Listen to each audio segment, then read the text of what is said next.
प्यारे बच्चों, welcome to my channel Verma study 2020 बुकलाना। मैं यूपी बोर्ड के क्लास 12th के छात्र छात्राओं के लिए इकोनॉमिक्स सब्जेक्ट को हिंदी माध्यम से मैं फुल कोर्स कराऊंगा। यदि आप फुल कोर्स करना चाहते हैं तो मेरे चैनल को सब्सक्राइब कीजिए और बेल आइकन को प्रेस करना ना भूलें, ताकि जो भी वीडियो मैं अपलोड करूं उसका नोटिफिकेशन आपको सबसे पहले मिल सके। प्यारे बच्चों, माइक्रो इकोनॉमिक्स समाप्त हो चुका है। माइक्रो इकोनॉमिक्स समष्टि अर्थशास्त्र शुरू हुआ है। इसमें चैप्टर 1 में आज पार्ट 4 अर्थात चौथा वीडियो है। आय का चक्रीय प्रवाह चल रहा है, जो कल भी हमने डाला था। अगर जो छात्र छात्राएं कल का वीडियो नहीं देखे हैं उन्हें पहले देख लें। अगर वो नहीं समझ में आएगा तो फिर 2 क्षेत्रीय मॉडल नहीं समझ में आएगा। आने वाले समय में 3 क्षेत्रीय मॉडल, 4 क्षेत्रीय मॉडल भी बताया जाएगा। तो ये अगर बेसिक चीज़ें क्लियर नहीं होंगी तो आगे दिक्कत होगी। आय के चक्रीय प्रवाह में बताया गया था कि किसी भी अर्थव्यवस्था में 4 क्षेत्र होते हैं। पहला बताया गया था घरेलू क्षेत्र या परिवार क्षेत्र, दूसरा बताया गया था व्यवसायिक क्षेत्र या उत्पादक क्षेत्र, और तीसरा बताया गया था सरकारी क्षेत्र, चौथा बताया गया था विदेशी क्षेत्र। इन 4 क्षेत्रों में से अगर 2 क्षेत्र के बीच में, घरेलू क्षेत्र और व्यवसायिक क्षेत्र के बीच में अगर आय का प्रवाह होता है तो उसे हम कहते हैं आय के चक्रीय प्रवाह का 2 क्षेत्रीय मॉडल। अगर 3 क्षेत्र के बीच में आय का प्रवाह होता तो हम ये कहते हैं कि आय के चक्रीय प्रवाह का 3 क्षेत्रीय मॉडल। अगर चारों क्षेत्रों के बीच में अगर आय का प्रवाह हो रहा है तो हम कहेंगे आय के चक्रीय प्रवाह का 4 क्षेत्रीय मॉडल। आज हम लोग 2 क्षेत्रीय मॉडल पढ़ेंगे। इसमें कुछ ऐसी बातें हैं जिन्हें हम कहा जाता है कि मान्यताएं। 2 क्षेत्रीय मॉडल की मान्यताएं। मान्यताएं का मतलब ये होता है कि ये चीज़ें होना बहुत ज़रूरी है, इनकी शर्तें हैं या इनको मानना पड़ेगा। अगर ये आप नहीं मानते हैं तो फिर 2 क्षेत्रीय मॉडल गलत हो जाएगा। जैसे मान लो कि हम कहें कि 2 + 2 2 + 2 = 4 होता है, लेकिन आप कहें नहीं 2 + 2 नहीं 2 × 2 = 4 होता है। तो आपका सही या गलत है तो बात की बात है, लेकिन ये आपको मानना पड़ेगा कि 2 + 2 = 4 होता है, हर हाल में मानना पड़ेगा। उसी तरह से जो मानता है 4-5 पॉइंट हैं, इन्हें आपको हर हाल में मानना पड़ेगा अगर 2 क्षेत्रीय मॉडल का अध्ययन करना है, 2 क्षेत्रीय मॉडल का चित्र बनाना है। तो पहला है मान्यताओं में कि अर्थव्यवस्था के केवल 2 क्षेत्र हैं, घरेलू क्षेत्र या व्यवसायिक क्षेत्र।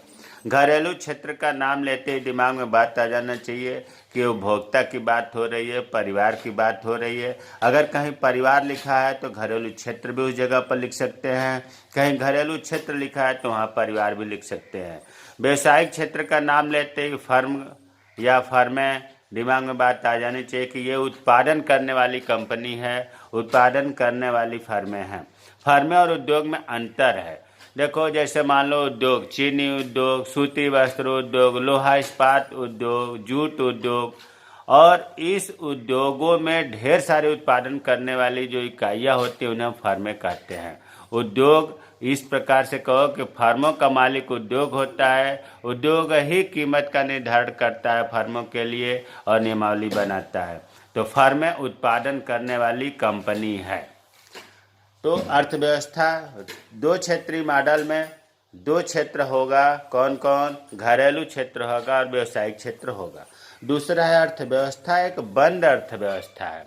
बंद अर्थव्यवस्था और खुली अर्थव्यवस्था, मिश्रित अर्थव्यवस्था, समाजवादी अर्थव्यवस्था, पूंजीगत अर्थव्यवस्था, ढेर सारी अर्थव्यवस्थाओं के प्रकार है। लेकिन आप बंद अर्थव्यवस्था को समझिए सबसे पहले कि जब किसी देश का आयात निर्यात का मतलब व्यापार दूसरे देश से नहीं होता है तो हम इसे कहते हैं बंद अर्थव्यवस्था।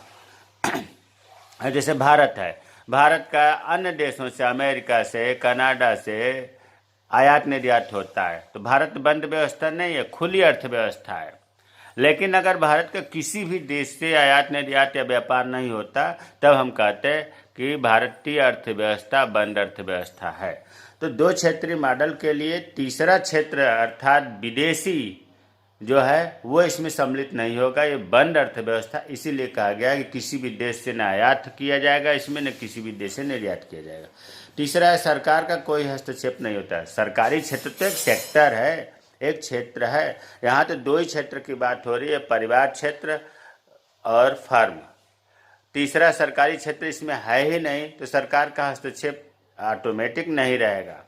चौथा है घरेलू क्षेत्र, परिवार अपनी संपूर्ण आय वस्तुओं और सेवाओं पर व्यय करता था, कोई बचत नहीं करता है।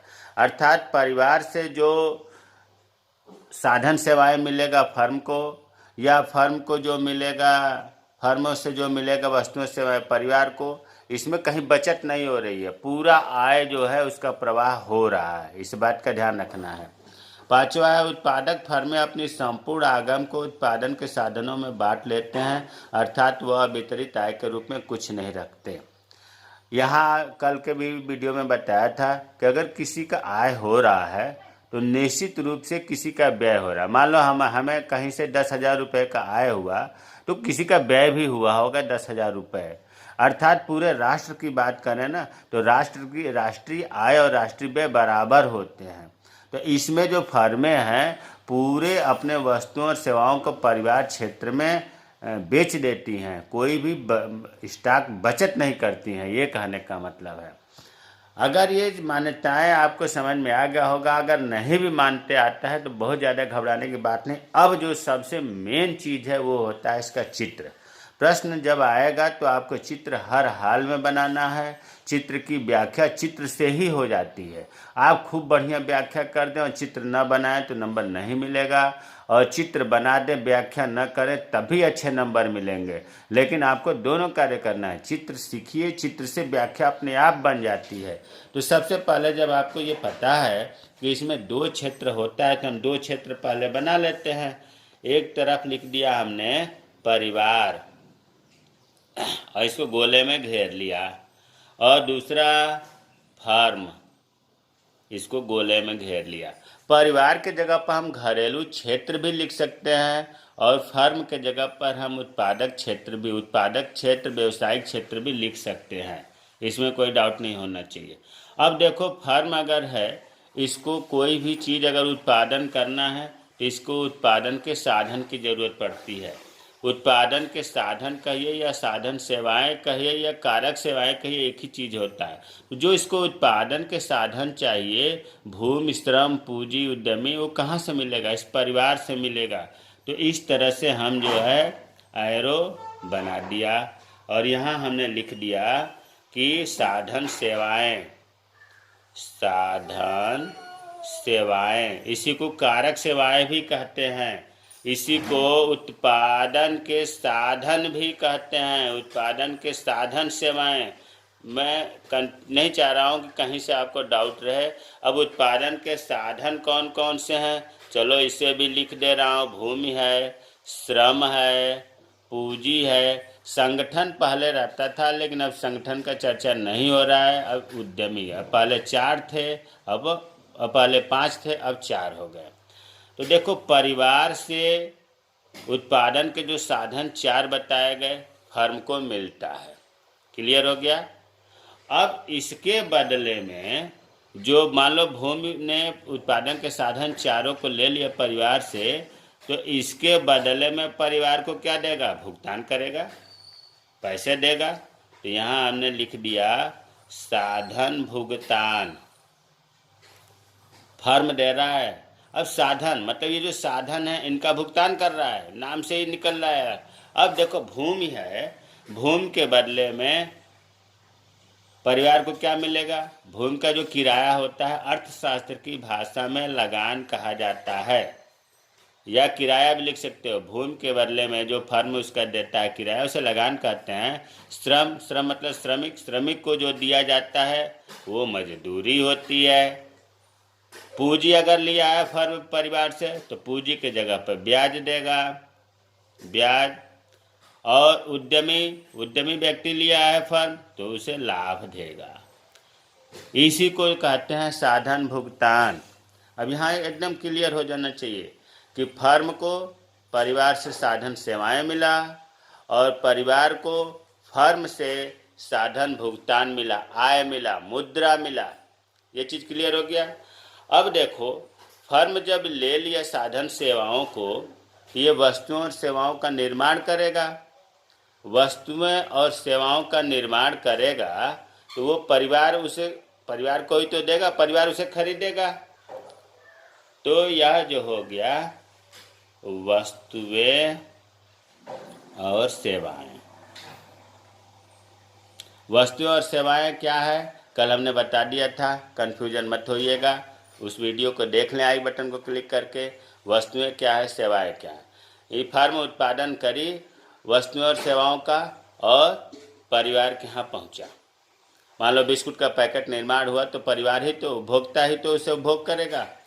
अब वह परिवार जो है वस्तुओं को लेता है, सेवाओं को लेता है, तो फ्री में थोड़ा नहीं लेता है, फर्म कोई फ्री में नहीं देता है। इसके बदले क्या होता है कि जो वस्तुओं और सेवाओं को लेगा उसको पैसे देगा, परिवार फर्म को पैसे देगा, जिसको हम कहते हैं उपभोग व्यय। किसका उपभोग हो रहा है, वस्तुओं और सेवाओं का, उस पर खर्च कर रहा है, वो खर्च अब वो आय फर्म को मिल रहा है। बस दो क्षेत्रीय मॉडल का चित्र आपका तैयार हो गया। फिर इसको एक बार आप रिपीट करते हैं कि परिवार से साधन सेवाएं फर्म की ओर प्रवाहित होती है और फर्म से उस साधन का भुगतान परिवार को होता है। फिर परिवार जो है फर्म से वस्तुओं और सेवाओं को लेता है और उसके बदले जो व्यय होता है फर्म को प्राप्त होता है। इसी चीज़ को हमने देखो नीचे थोड़ा सा बताना चाह रहे हैं कि वास्तविक प्रवाह, मौद्रिक प्रवाह। कल हमने बताया था कि वास्तविक प्रवाह में वस्तुओं और सेवाओं का प्रवाह होता है, मौद्रिक प्रवाह में मुद्रा का प्रवाह होता है। अब वास्तविक प्रवाह इसमें जो दिखाया गया है, ये लिखे हैं क्वेश्चन में, बाहर का चक्र। देखो बाहर, ये बाहर है और ये बाहर है। इसको एक बार हम देखते हैं। परिवार से साधन सेवाओं का भुगतान फर्म की ओर रहा है। देखो वास्तविक प्रवाह के आगे लिखा है साधन सेवाएं, यही तो है साधन सेवाएं। साधन सेवाएं परिवार से फर्म की ओर, देखो लिखा है घरेलू क्षेत्र का है, परिवार का है, खींचिए, परिवार से फर्म की ओर हो रहा है। और फिर फर्म से परिवार में वस्तुओं और सेवाओं का हो रहा है। वस्तुओं और सेवाओं का क्या हो रहा है, फर्म से परिवार। देखो लिखा है वस्तुएं एवं सेवाएं फर्म से परिवार। ये जो साधन सेवाएं हुआ परिवार से फर्म या वस्तुएं सेवा हुआ फर्म से परिवार, इसी को कहते हैं वास्तविक प्रवाह। मतलब जो बाहर का चक्र है इसमें वस्तुओं और सेवाओं का प्रवाह हो रहा है तो हम कहते हैं वास्तविक प्रवाह। मौद्रिक प्रवाह देखते हैं, अंदर का चक्र, ये अंदर का है और ये अंदर का है, तो अंदर वाला जो है मौद्रिक प्रवाह शो करता है। कैसे करता है कि देखो परिवार को मिला है साधन भुगतान फर्म से, परिवार को फर्म से साधन भुगतान मिला, वही तो लिखा है साधन भुगतान फर्म से परिवार। देखो लिखा है फर्म से परिवार। और जब फर्म से परिवार को साधन भुगतान मिल गया तो परिवार जो है वस्तुओं और सेवाओं के बदले उपभोग व्यय देता है। परिवार, देखो लिखा है उपभोग व्यय परिवार से फर्म, उपभोग व्यय परिवार से फर्म की ओर। तो जो अंदर का है ये मौद्रिक प्रवाह शो कर रहा है। यहाँ हम ये बताना चाह रहे हैं कि जो दो क्षेत्रीय मॉडल है इसमें वास्तविक प्रवाह और मौद्रिक प्रवाह दोनों सम्मिलित है। दोनों को मिलाने से दो क्षेत्रीय मॉडल पूरा होता है। दो क्षेत्रीय मॉडल समझना बहुत ज़रूरी है बच्चों। अगर आपको दो क्षेत्रीय मॉडल ये चित्र नहीं समझ में आ रहा है तो इसे आप रफ पर बनाएं, वीडियो को बैक करके देखें, अपने मन से लिखें, ताकि ये जब दो क्षेत्रीय मॉडल याद हो जाएगा तो जो हम तीन क्षेत्रीय मॉडल पढ़ाएंगे तो उसमें सबसे पहले दो क्षेत्रीय मॉडल बनाना पड़ेगा, तब जाकर तीन क्षेत्रीय मॉडल बनेगा। और जब चार क्षेत्रीय मॉडल पढ़ाएंगे तो दो क्षेत्रीय मॉडल भी बनाना पड़ेगा, तीन क्षेत्रीय मॉडल भी बनाना पड़ेगा, तब जाकर के चार क्षेत्रीय मॉडल। कहने का मतलब यह है कि इससे छूटने से आय के चक्रीय प्रवाह तो समझ में नहीं आएगा। अगर किसी को ABCD नहीं आती है और इससे हम कहें कि तुम किताब पढ़ना सीखो तो नहीं आएगा। उसी तरह से दो क्षेत्रीय मॉडल आपको समझना पड़ेगा। अगर आपको मान्यताएं नहीं याद है कोई बात नहीं, वास्तविक प्रवाह मौद्रिक प्रवाह नहीं याद आ रहा है कोई बात नहीं, लेकिन इस चित्र को समझिए और इस चित्र से ही व्याख्या करिए। व्याख्या में वही है देखो, वास्तविक प्रवाह से ज्ञात होता है। अभी हमने जो लिखा है ये दो बातें वास्तविक प्रवाह का वही चीज़ है। वास्तविक प्रवाह से ज्ञात होता है कि उत्पादन के साधनों या साधन सेवाएं, उत्पादन के साधनों की सेवाओं का प्रवाह परिवार से फर्म की ओर होता है। इसी चीज को भाषा बदला गया है।